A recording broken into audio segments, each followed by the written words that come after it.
Thank you so much for joining us for this post-lunch. We hope it's not a post-lunch slump, but a post-lunch session called Start Me Up, Freelance Side Hustle or Founder. I'm Trish Halpin, and I'll be co-hosting this panel along with my freelance side hustling partner in crime, Lorraine Candy. Now, together we host a podcast called Postcards From Midlife, among many other little side hustly things that we do. And we've been doing this since we left our jobs as Glossy magazine editors. And with the help of our fabulous guest speakers, we're going to be finding out about what you need to know to get your idea off the ground, the realities and practicalities of starting a side hustle, and some of the barriers that we might face, as well as keeping our skills and networks up to date. Indeed, yes. So I'm Lorraine Candy, and just a tiny bit of background on us. I used to edit Elle Magazine, Cosmopolitan, and Sunday Times Style, and Trish used to edit In Style, Red, and Marie Claire. And 6 years ago, we decided to start a side hustle, our podcast, and it's gone on to have over 7 million downloads. So it's done quite well. It's about women in midlife. It hit that moment. So we are a small business now, but alongside that, we have other side hustles. As I'm sure most women over 50 do. So we're going to be exploring how that works and how we got to grips with that. I'm writing a book. I'm writing my third book at the moment. I write about parenting teenagers, and Trish has trained as a Pilates teacher. So those are two things we'll be talking about. But first of all, we're going to hear from our expert panelists. Yes, so joining us are Nadezhda Robinson, who is a marketing consultant and entrepreneur with over 15 years of experience building powerful brand identities and revenue-focused marketing strategies across the wellness, technology, and luxury sectors, and as well as leading campaigns and growth strategies for renowned brands such as Selfridges, Harrods, Coach, and Aspinall of London. Nadezhda has helped startups secure over 1 million in investment and expanded to national retail distribution. And in her spare time, she has started her own passion project, which is the natural wellness brand Wyld, which supports sustainable farming, female farming in the Caribbean, and it's to help people living with chronic health conditions. And that was inspired by her sister's journey with sickle cell disease. So welcome, Nadezhda. That's amazing. Well done. And we have Asadi, who is CEO of Enterprise Nation.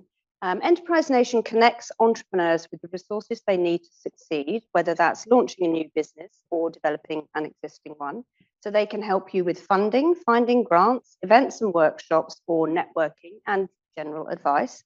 Aaron has a background in content and media with previous roles as the CEO of Saga Media and Chief Content Officer at Future Publishing. Welcome, Aaron. We're going to get into the discussion now, but there will be 15 or so minutes at the end for you to ask questions. So jot them down as you go through, and then we can get the panel or ourselves to answer for you. Fab. So Aaron, let's start with you. So Enterprise Nation has supported over 850,000 businesses. Now, we all know it's really tough out there at the moment. So what's your kind of first piece of advice to anyone in the room who is stalling or fearful or just not sure if their idea is a good one? Why is it worth persevering, and what are the rewards?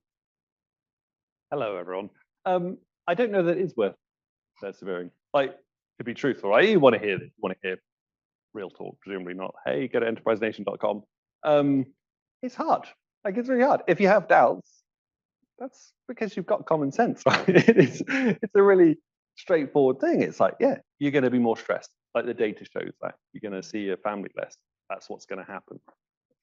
Odds are, in 3 years, that business isn't going to be there. Like that. These are the real stats. So any kind of doubts you're feeling, any fears that you have, 100% that is the correct feeling to have. When you just go through the logical. Okay, you've got a great idea for a business. Let's say you've got some amazing idea for some new app. Okay, fine. Are you a marketing expert? Are you a finance expert? Do you know all of these skills that you have to learn in order to make your dream reality? Probably not, right? Because you've come from specific careers and you want to try something else. It's the reality. All of that inside probably an AI bubble with the world on a. This probably isn't what you want to hear. I said upbeat start, please, Aaron. It will get. This is where we're Don't worry. Okay, we're going to get Don't worry. good. But we're probably in a recession. Like, so you're going to take this leap into that? Are you sure? So anyone with doubts, that is completely right. But if all of this logic that I'm sharing with you, if you're like, nah, I can do it, then that's fine. Then that's the type of passion. That's the type of confidence that leads to success. Because you can have, so if you're that sort of personality, if you're listening to me now going, this guy is an idiot, he does not know what he's talking about, A, you're probably right, but B, that's the type of confidence you have. That's the kind of arrogance you need to have in order to succeed. Because the ones who have succeeded and the ones who are seeing succeed have this absolute belief in their idea. They've got a passion. This is a purpose. This is a cause. This is a mission. What they're not doing is looking at all of the data like I do. Oh, yeah. Oh, sorry. They're not looking at all the data. Like, oh, yeah, we're going to, well, actually, we should probably learn these skills in this amount of time, and we've got this to do, and actually, we've got this amount of, it comes from something deeper. So if your idea, if your passion has come from something deeper, you will overcome. So I think, but to answer the question, if you have doubts, that's fine. Don't kill yourself about it. It's okay. That's a very sensible feeling to have. But if you just have that belief inside, that's the thing you're going to succeed. So I don't think it's always straight. Yeah. I think another question to ask is, why not you? I mean, I think that's always, we always look with our business. We are two women in our late 40s, early 50s, starting a podcast. There are big names out there in podcasts, but why not us? So I think why not you is a good question. And Aaron, just to get a idea of the breadth of the businesses you support, tell us about your startup idea of the year. Maybe chat about the winners. Yeah, sure. I suppose rather chat about the winners than the losers, right? I mean, because obviously that would be the best thing to do. Yeah, so we run this. We do loads of stuff at Enterprisation, and in actual fact, it's we've got a stand upstairs. I'm reliably informed, and you can meet our advisors if you want to learn more about what we do. Do that. We run so many programs like the year to support the people with the passion and not the passion, but not necessarily the skills to make their idea a reality. But some people have these great ideas for a new thing, but actually one of the very realistic hurdles is access to funding, right? Access to cash. So one of the programs we've run is we thought, well, it'd be great to get in partnership with a bank, and we chose Monzo, which is a brilliant bank for supporting small business. And we thought, okay, let's do a startup idea of the year awards, and we'll actually give the winners some funding to help manifest their idea. And there are just brilliant ideas out there. There's no shortage of great ideas. So it's quite hard to pick. The winner was called Appia, which is around kind of modular bee homes because the world's not hard enough, we've got to worry about bees now. But this is a solution to that, where effectively it creates sort of mushroom-based modular homes for bees. We had the first runner-up was a business called Cubby, which effectively apps that direct people to new parents to discount brands for baby wear, which was great. And then we had one I particularly love is called In Totem, run by two sisters, and their granddad was particularly ill. And what they realized is that there's actually an opportunity to give them a bit more dignity in what they wear. So this brand is about creating wearable items, fashion clothes, for people that are in a more disabled situation.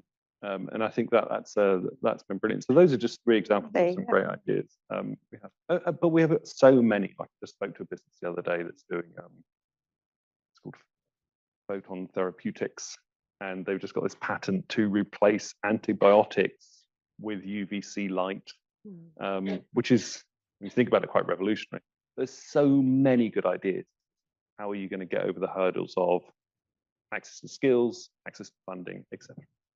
So Nadezhda, you have got the passion that Aaron talked about. You've got the experience. You've got a huge amount of business experience. So when you came to your startup, Wyld Herbs in particular, you probably had already asked yourself a lot of the key questions that new businesses need to consider. So can you just tell us a little bit about why you launched Wild Herbs, why you believed in it so passionately, and the questions you answered before knowing you would press the green light? Okay, so two things. Well, the first thing is it's not just the passion, it's a bit of a madness to become an entrepreneur, because you really send your life into a crazy spiral, not knowing what's going to happen on what day. Are you going to be able to make a living? Your friends around you are moving forwards, you seem to be moving backwards.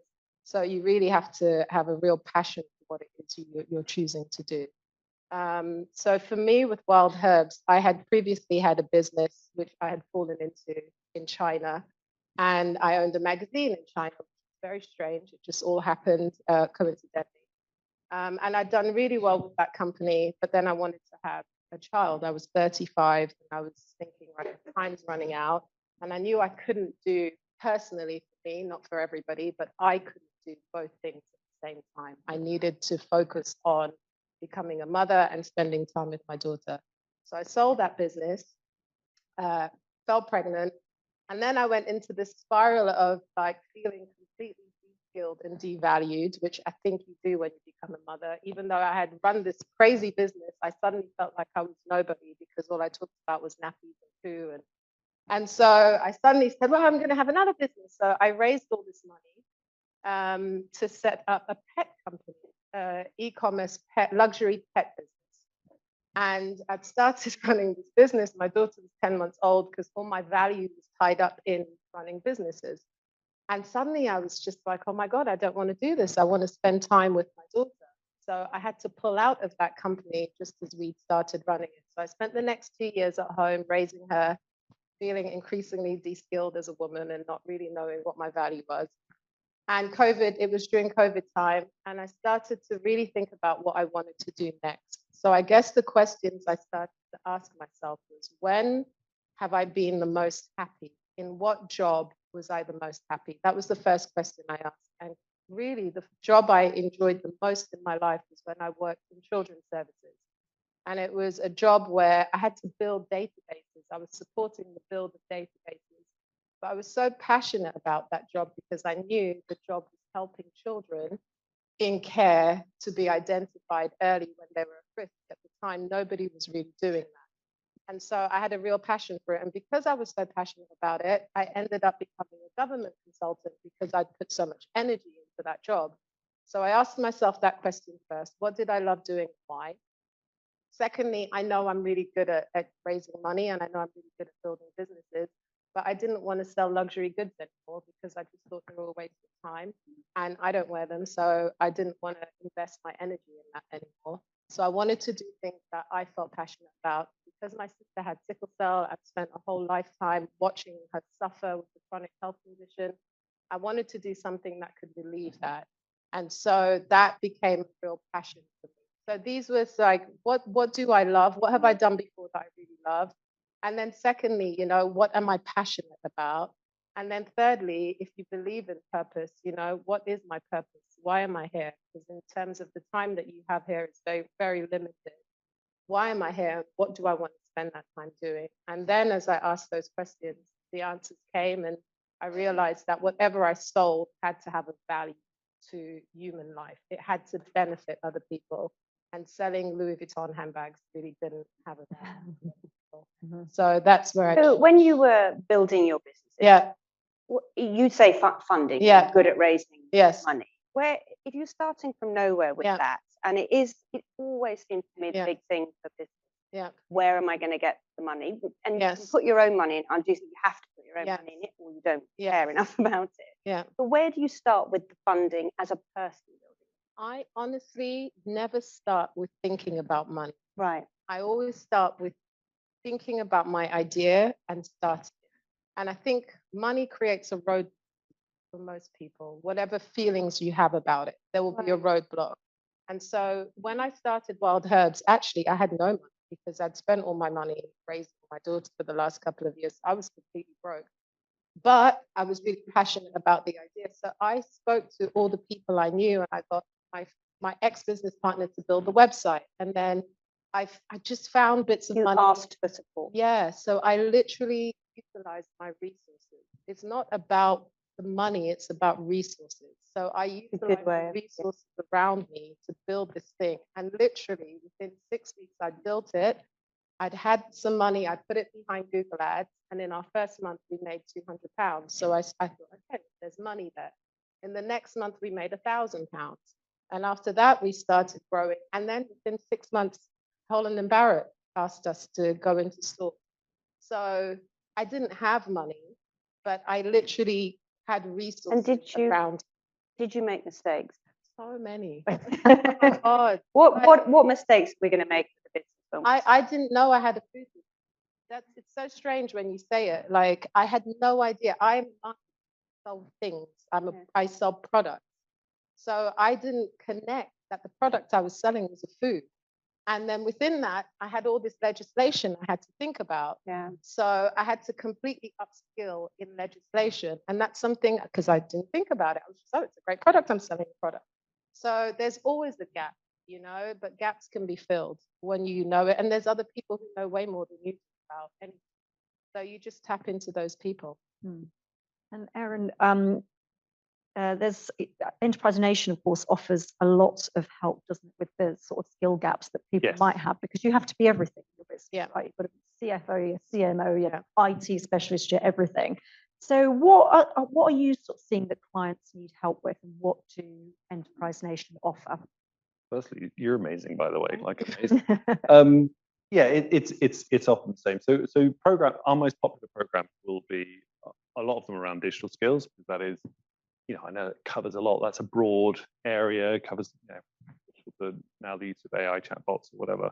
But we run one program, Tech Hub, which is a lot around digital skills, but also aligned with government and policies. We try to affect government policy to support digital upskilling. We do run a program called Business Connected, which is also about digital skills and we do that alongside Vodafone.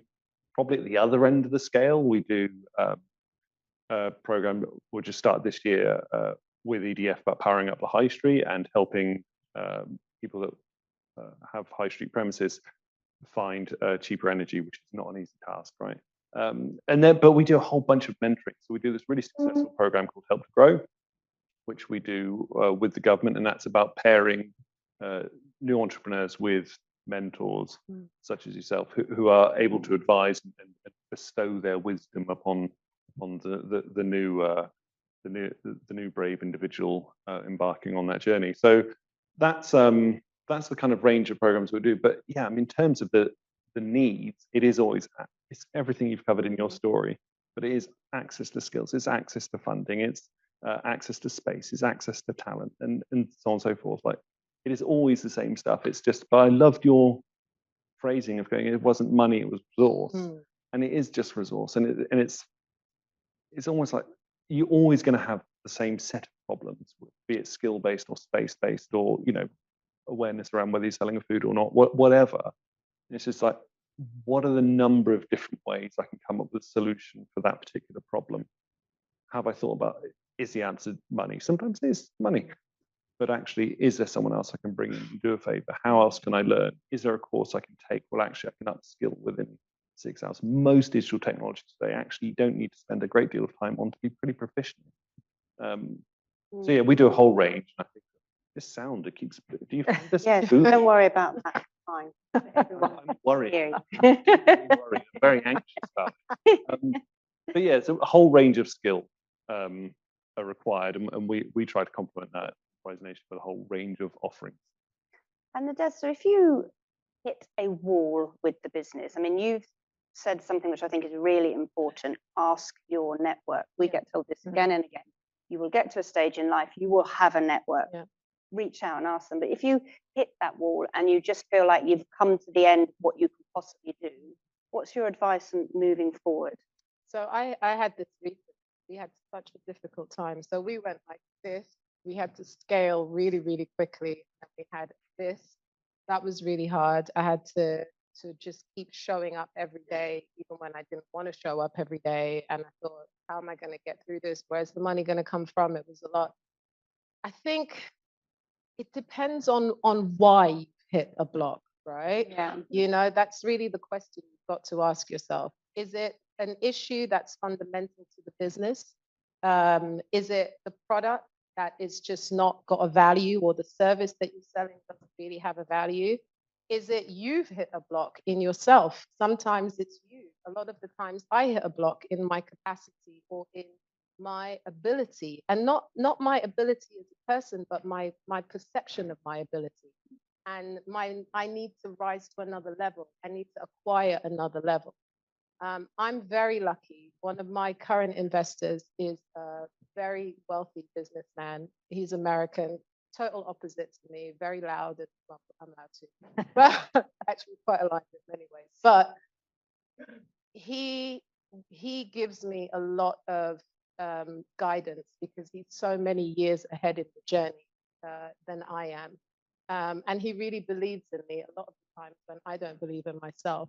So I guess what I've found that sometimes when you're going through some of the darkest periods, especially in a business, which does happen and it will come, there's always somebody around you who is there to provide you with some guidance or the right answers. You just have to be open to look. So it is network. Whenever I've stalled in my business, I reach out. I look at what's around me. Who can I tap into? And then it's the fundamental questions. You know, for us, it was financial. Like, how had I been running the business was a real issue. And I had to really look at the finances, where the profit margins were, which products were most profitable, products weren't, what had to go, what had to stay. Did I have to downsize my team? Was my office the right space for us? So there's a lot of questions you have to ask yourself about what you're doing, and you have to be very brutal about those questions, especially when you get to a certain level when you're trying to grow. And talking about support from a slightly different angle, Aaron, you're a former technology journalist. What role do you see AI playing in helping business startups? It's a double-edged sword, I think, with AI. I think we've seen this week. I don't know the exact cause, but I think this week we've seen 15,000 jobs in the US with Verizon going. I think a couple of weeks before we had 30,000 from Amazon, so on and so forth. And this stuff will continue, right? And those are the types of job losses we're going to see. I can't say for sure, but a lot of the information is, well, actually, these are led by AI. And I think that's what we're going to get, right? A wave. So what does that mean for small business? Well, actually, it's going to mean a lot more people having to start a side hustle, having to start a small business, because what you're going to see is a huge reduction in the number of entry-level positions for people coming out of university, out of college, or whatever else. There's actually fewer jobs. They're going to have less choice. They're going to start they're going to have to start a small business or start a side hustle because actually the economics make more sense. What does that mean for small business owners? That's kind of an indirect impact of AI, but it means more competition, right? So whereas there might have been, one person making that particular app before, now there might be three. And that's going to change over time because the world isn't quite set on how it's going to deal with its own economy once humans have given up its USP, right? Intelligence. So it's given that up. So that's a real thing. On the other side, with AI, I think what's really obvious is actually the skills that we're talking about, the learning and everything else. It's not perfect yet, but it's brilliant. Like it in terms of enabling small business to, employ, as it were, a marketing consultant, employ, as it were, an accountant, employ, as it were, X, Y, Z. AI is going to be this great enabler. So one of the things we've seen happen over the past 10 years is small businesses. Obviously, it becomes easier to set one up, downside, more competition for you, but easier to set one up. AI makes it even easier. And then more than that, easier to maintain. So with AI, I think you've definitely got you've got pressure over here. It's going to increase competition. Over here, it's going to make it easier, which will also increase competition. But what I like about it is I think it will be a great equalizer. Because sooner or later, it's going to be the best copywriter. It isn't today, but it will be. Sooner or later, it's going to be the best marketing consultant. It isn't today, but it will be. So when you have everyone with these kind of skill sets that are kind of exactly the same, it is the uniqueness of both the personality of the entrepreneur and the uniqueness of the idea, of that proprietary idea or information that is going to set you apart. And I quite like that. So I think the landscape will be much more about the individual, the personality, and the idea, and everything else would kind of be the same. So it's kind of helping superpower the individual. business. Oh, 100%. You know, that is 100%. kind of, that is exactly a joy it. for a small Yeah. business here. So, Nadezhda, what if you're running a side hustle and it's gaining momentum and you're really enjoying it and you're going to your day job and you're like, God, I've got to do this, but I'm really enjoying this over here. When do you think is the tipping point to give up the day job? I mean, I haven't had a day job for a long time. I would say, if I think about the last time I did have a day job, for me, it depends on what's important to you. Right? When you're in a certain time of your life, it's usually financial. So it's going to be at a point when you can reasonably afford, when your income from your side hustle is equivalent to the income from your job. Potentially. Yeah, or Yeah. potentially equivalent to it. But for other people, it's just, for me as an entrepreneur, we're very different, right? So for us, it's literally, I cannot bear to do this anymore, and I must move in this direction. So it really, there's two types of people, you know. If you're managing a side hustle and thinking about entrepreneurship, usually you probably require a little bit more safety, a little bit more financial safety. So I would say wait until there's that balance there for you. If you're a true blood entrepreneur, you're probably a bit of a risk taker and somebody who goes on like how you feel about something and your passion. In which case, it literally just becomes, I cannot stand this. I cannot bear to do this. I must move in that direction. And that's literally how I'm the second person. I get to this has to be done. So Lorraine, I'm going to actually turn this next question to you. Maybe you can answer on both our behalves, because we started our side hustle when we were sort of coming to the end of our time in magazines, and we both got made redundant. And thankfully, we had the side hustle on the go, didn't we? We had several. We had a few At different point, things yeah. on the go. But I found the idea, having been employed for probably 30 years, where you've got your pension, you've got your salary, you've got your sick pay, you've got your healthcare, you've got all of that. It's quite scary. It was also quite liberating, but it was quite scary. What do you think were the lessons that we learned about it? Well, we pivoted hard, didn't we, into a new world, which was a bit of a wild west at the time. I think the main thing I learned is, and many friends of mine who are entrepreneurs have told me this, you often think, oh, I must bring in a money expert, I must bring in a social media expert. Actually, you can learn a lot of those skills yourself. You do not need to spend money on some of those things. And I had a friend who spent an enormous amount of money bringing in accountants to help her for this. And honestly, they screwed up her business. It was a total waste of time for her. And she learnt the skills that she needed, and she's a much better boss. Know the finances. You need to get to grips with that. Have a plan. Don't just talk about it, actually write it down, have a timeline attached to it, because a timeline really makes you think of where you should be, and write this down and put it up on the wall so that you can see it. It is quite hard to self-motivate yourself. So one of the things I found hard was not having a structured day. I'd worked 30 years as a journalist. I'd been on news desks. I'd been sent around the world, and I had a structure. Suddenly I didn't. I had to self-motivate myself. So I put that structure in, actually made a timetable as if I was my own assistant. We'd had loads of assistants as well, hadn't we, Trish? And also, I think, learn to say no, but also work with people who have the same values as you. It's really difficult to work with people who aren't heading in the same, who don't believe the same things, who don't work in the same way. We are always on time. We never let people down. We fact check everything 3 times. Our drive for our community is what value can we give them? What can we offer them? We're not just sat on a podcast waffling on. We're trying to give at least 4 or 5 brilliant tips or new research for that particular community around us. And one of the things I learned shortly after, we hosted a live 2-day live show. Over 3,500 people came in. We had huge brands in there. We recorded 5 podcasts. And after that, I learned that you need to put rest into your week. You literally need to put in your diary, take a break. Otherwise, you just get back into the corporate momentum that wheels you forward. And if you don't put rest in, you can't go off and have that creativity happening in your head. And if you're building a business, everything changes overnight. We've come up with, we've had huge financial changes overnight in the podcasting world. We've had to keep pivoting. So if you don't put the rest in, you won't be able to deal with the changes in a really open, creative way.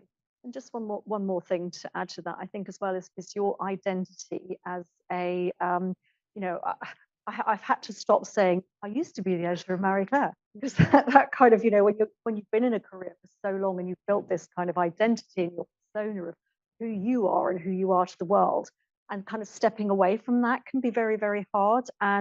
But you're forming a new story, a new narrative. And of course, that is all part of your narrative, but it's not where you are now. So that was just a little lesson from me. So just to finish off, before we take some questions, Nadezhda, what would you say? What's your one piece of advice? If you just had to, like, one sentence, what would We be talked about this before. Yeah. I think it's Nike's just do it.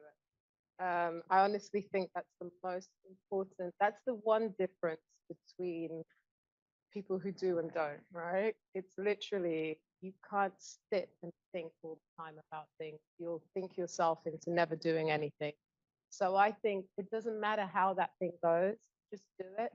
Don't get too attached to the outcome, whether it's success or failure, you're failing forwards, whatever it is. Just go out, try that thing. And then usually you find that with the bravery to try something new doors open. And sometimes it doesn't open the way that you anticipated, but better things come along. So I always think, just don't think too much about that thing. If it's something that you genuinely feel passionate about, just do it. Just start. It's really easy to just start. Yeah. You know, Yeah. and just don't tie yourself down in overthinking it, over planning it, overworking it. Just start. Just do it. A writer, if you're a writer, it's quite hard to get your head in writing things on your own. But a quite famous writer told me it's literally just one word after another after another. Just start with one word, and consistency is your best friend in a small business. Now we are going to open it to questions. So the mic will come round, and we are recording this, so it's important you speak into the mic. Could somebody start us off with a question for Aaron or Nadessa? Okay. Hang on, we need the mic. Sorry, my question was going to be to you and Trish, actually, because you said when you started your podcast, why not us? But and I was like, my God, you know, how can you even think that? Why not you? But what were your initial fears in starting that? Well, we had to have a business plan, so we needed listeners. Were we going to get enough listeners? This is a fairly modern thing, and we were appealing to an audience who were over 40. So would they understand podcasting? We didn't really know that. Turns out, yes, absolutely. Midlife women do really like to listen to a podcast.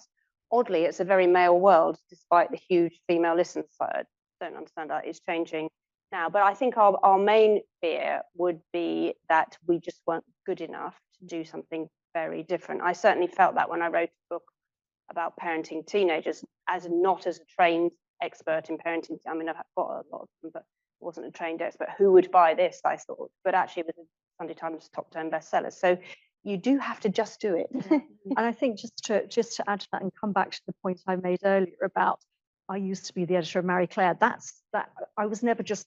It wasn't me. It wasn't Lorraine. It was our brand. So to step away from a brand and be us, I think that was the why us kind of. Yes, it was the why us kind of question. Thank you for the question. Any other questions? We've got somebody here at the back of the room. Yeah, hi. Thank you, guys. It's really, really great. My question is around, I suppose there's a point around types of entrepreneurship, and we know the journey is quite challenging, but there is a challenge as well at the back end. Nobody's really talking about the exit piece apart from you, Nadezhda. And most entrepreneurs run lifestyle companies, and they're huge undersavers for retirement, right? So I think it's really important that some or all of you kind of address the issue around the exit, you know. So I personally know that because I'm a very heavy risk taker, I have to balance that in other ways. So I have an investment fund where I invest money every month for both me and my daughter that I cannot touch. Because there's always that risk with entrepreneurs that you have an idea and you think the idea is so great and you take that money. So I have to manage myself and make sure that I plan ahead to my future as well, because I live by an idea. So personally, I have that as my risk management. And also, you know, within your own business, you're building an exit strategy, right? There's always a 5-year exit strategy. What type of, I don't get investors because I'm building a lifestyle brand. I get investors because they need to make money. You know, they don't give money for fun. So ultimately, my business has always got an exit strategy. How are we going to grow? How are we going to scale? When are we leaving? How do we leave? What kind of company do you think would buy you out? And what metrics do you have to build to make that a valuable business? Is it clients? Is it what's the capital? What's the value of that company? What will that valuation be based on? So every board meeting I have, that question always comes up. You know, where are we towards our 5-year exit plan? So it's I balance that risk in many ways. Yeah.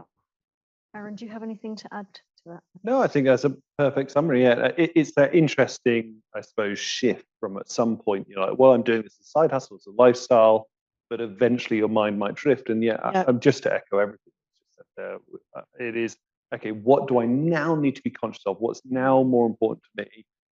It isn't perhaps consistency of revenue, consistency of margin. What's actually now more important to me is showing growth, or perhaps actually giving up profit because you're spending marketing funds to enter new categories. So it's that, what are the conscious things, the choices that you make to change the shape of the business from lifestyle to something that's a sellable asset? But yeah, I mean, completely, absolutely. I think you make a really good point about metrics, because often people will talk to me about something really great that they love doing. It's going to be a business, and I'll say, but why? What are the metrics on this?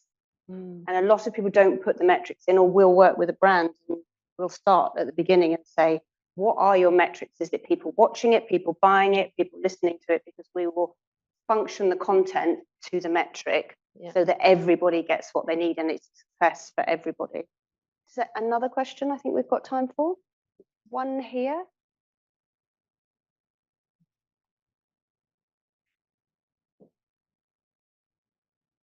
Thank you. I've very recently started my own business after leaving an in-house career for a long time.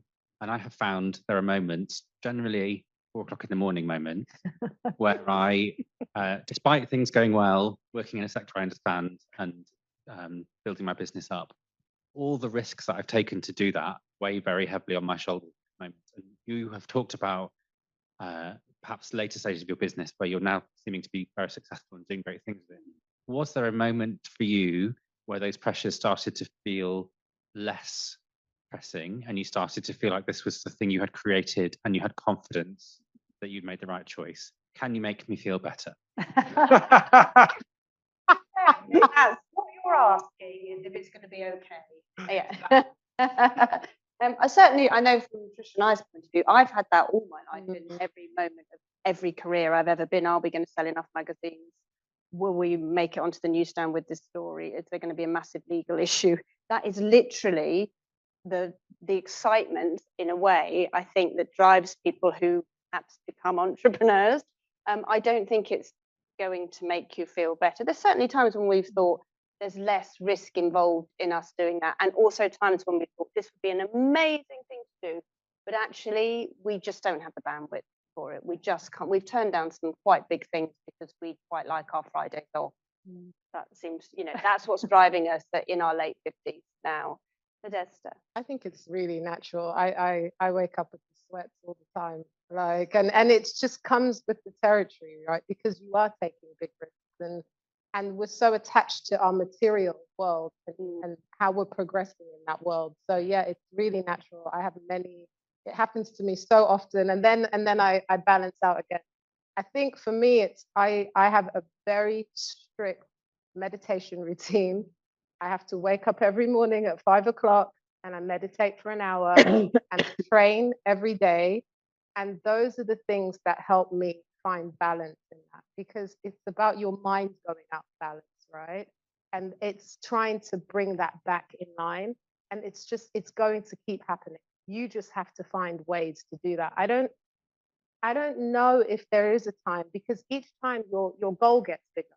So you might meet the goal that you set initially, and then you build another goal, and then that goal's bigger, and then you reach that point again where you're like, oh my God, I've taken so much risk. Am I going to be okay? So I think at each stage and at each point, as you grow in that journey, you will have those 3 o'clock. Mine are 3 a.m. I wake up at 3 in the morning and I'm like, oh my God, what have I done? Terrible. I'm going to lose everything. We've just Very interviewed natural. Mary Portis for the podcast, which is out on Sunday, and we asked her this very question: is there a moment when you aren't terrified when you're doing something? And obviously, she's had a hugely successful career, and she says what she does in those moments is she just recognizes the feeling, lets it pass through her, understands it's gone now. It might come back the next day, it might come back the next night, but she just lets it go through, because that is part of being human, but also part of trying to do something a bit different and unique as well, I think. Can I just add, sorry, I assume you've got family, there's responsibility, there's a lot of pressure, right? And you set up and you presume to come from career into setting up your own business, and that's not going to feel good. One of the things we find with a lot of the entrepreneurs we work with, actually, what you're asking for right now is some connection, some kind of emotional support, right? And actually, the best solution is often community. So I think I think network. You're going to feel really alone. That's going to suck, and that's like, and it sucks for everyone in that position. And I feel for you. But I think one of the messages that I want to get across from Enterprise Nation is you have to be alone. Like, there are groups, like join a group that you won't be surprised to learn that there's lots of people in your situation. They're probably up at 4 a.m. too. You can text them. So I think there is we'll be up. So I think yeah, you can. All the data shows that all the emotion you're going through is entirely, predictable and normal. Loads of people going through it. Which the flip side is, that means you're not alone. So just reach out to people. They'll be going through the same stuff, different industry. But I would 100% encourage community. And when we say reach out to the network, what we found with when we've interviewed lots of business people, is that they reach out to complete strangers who are in the same network. And actually, particularly, I mean, we only really talk to women, but women are particularly supportive of other women. They will come back. We reached out to lots of people at the beginning around the podcast and guests, and people saying, do you think this will work? Can you help? And people we didn't know, had never been involved with. And we were surprised at the overwhelming positivity we got back from people who just wanted to help us. Yeah. So that's really nice, positive, upbeat note to end on. So just to let you know, if you want some more advice or support, we have got lots of people up on the first floor. Enterprise Nation are offering advice and a variety of resources. They also have one-to-one business advisors, so you can book your slots when you leave the room. And we also have the Startup School Genius. We might have to go to that, Lorraine. Yeah. Just genius. So they're both upstairs in the exhibition zone. But just thank you so much for coming. Thank you for your questions, and thank you to our fabulous panelists. Thank you. Thank you. Thank you.